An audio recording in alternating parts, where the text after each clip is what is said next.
যে মুক্তিযুদ্ধের কথা বলছে আজকে, যে রাজাকারের কথা বলছে আওয়ামী লীগ, আসলে তারাই তো সবচেয়ে বড় রাজাকার।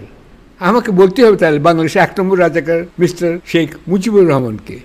যে আজকে যে সাইদ সাহেবকে নিয়ে, আবু সাইদকে নিয়ে যে এত কথা হচ্ছে, যে তিনি দুহাত পেতে করছেন, তিনি শ্রদ্ধার পাত্র হয়ে থাকবেন, চিরস্মরণীয় হয়ে থাকবেন। কিন্তু তার আগে আরও 2জন লোক ঠিকই এইভাবে মারা গিয়েছে। একটা হচ্ছে ডক্টর শামসুজ্জোহা, আমার বন্ধু ছিলেন, আমার বছর 4 সিনিয়র ছিলেন, রাজশাহী ইউনিভার্সিটির প্রফেসর ছিলেন।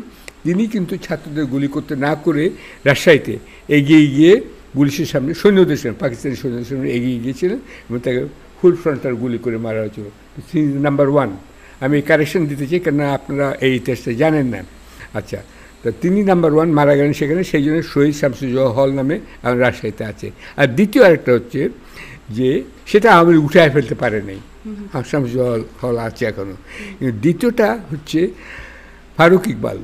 আচ্ছা, এই ফারুক ইকবাল আবুজর গিফারি কলেজ মৌচাকের কাছে সংলগ্ন, সেইখানের কলেজ ইউনিয়নের সেক্রেটারি জেনারেল ছিলেন, নট ছাত্রদল ছাত্রলীগ, ছাত্রদল ছিলই না। আচ্ছা, এই ছেলেটি আপনার এগিয়ে গেল পুলিশদের বলতে, ছাত্রদের উপর গুলি করো না। তাকে ওখানেই কিন্তু মারা হলো, মৌচাকে ওই মোড়টাতে, যেখান থেকে একদিকে রাজারবাগ, একদিকে বাংলা মোটর, আরেকদিকে রামপুর রাস্তা গেছে, ওখানে 3 কোনা পার্কের মতো আছে, ওইখানে গুলি করে মারলো। উনি কিন্তু দ্বিতীয় ব্যক্তি, তৃতীয় হচ্ছে সাইদ। আচ্ছা, এই যে ফারুক ইকবালের কবর কিন্তু ছিল ওখানে অনেক দিন, আওয়ামী লীগে সেই কবর তুলে ফেললো।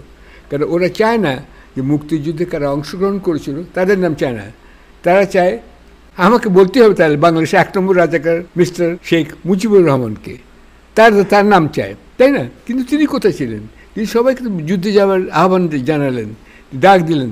আজকে একটা কথা বলছি, আপনারা যারা শ্রোতা তারা কেউ জানেন না, ওনার বাড়িতে সর্বশেষ কিন্তু আমি এবং আমার খালাতো ভাই কমান্ডার ফারুক লাস্ট গিয়েছিলাম। তার আগে কেউ জানে, আমরা লাস্ট গিয়েছি তার বাড়িতে, তাকে ওখানে উদ্ধার করতে গিয়েছিলাম। আপনাদের মনে কখনো প্রশ্ন জাগেনি যে শেখ মুজিব পালালেন কী করে, তার সুটকেস গোছানো ছিল কী করে? তাহলে তিনি জানতেন আগে থেকে যে তাকে যেতে হবে, তিনি চলে যাবেন আমাদের যুদ্ধে ডাক দিয়ে, তাই না? তাহলে কী হলো? তিনি তো রেডি ছিলেন,